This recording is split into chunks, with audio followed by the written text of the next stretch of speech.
Mac the Scot, we are asking people about their favorite Mac memories. So could you tell us about your favorite Mac memory?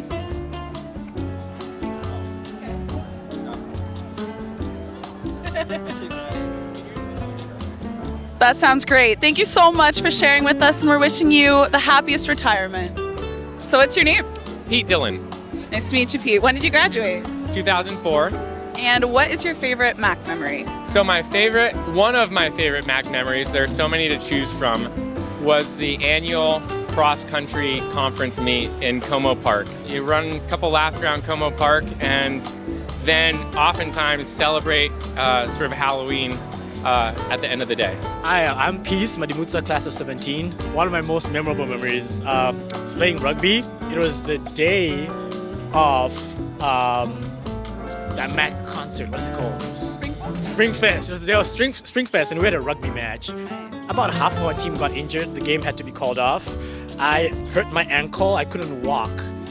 We left and went to Springfest. Okay. And after Springfest, we came and I had to perform for dance performance, and I was on crutches. And I did perform. So that day particularly stood out. What's your name and your class year? My name is Sandra Razzielli, 1989. One memory I have is there was this big snowstorm and we had planned to drive to Chicago. And me and 4 guys loaded up and one of them's right here.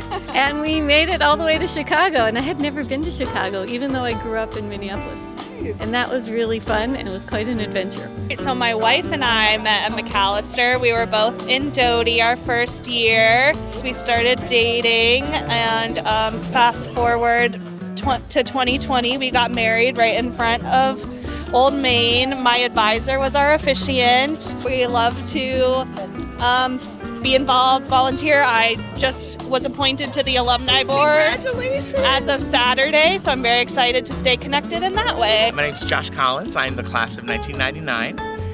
So this is my 25-year reunion. Right after I graduated, I stayed in the 1 Mile Club. In fact, it was like the 40-yard club. I lived so close.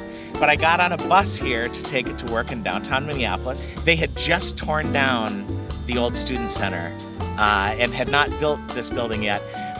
But as I waited for the bus across the street, the last remaining piece of the old student center was a little short stairway and a door frame to the door that you would go in. Somehow they managed to knock down the building with just the frame remaining. So I managed to get to work, and I called a guy who was working on campus. Brian Longley, was he the media guy? Yeah, I called him and I said, you've got to get somebody over there to take a picture of that, because that's like the last piece of the student center that would be there. So it was it was kind of this moment of seeing my student center fall, but kind of in this beautiful way, though the portal remained.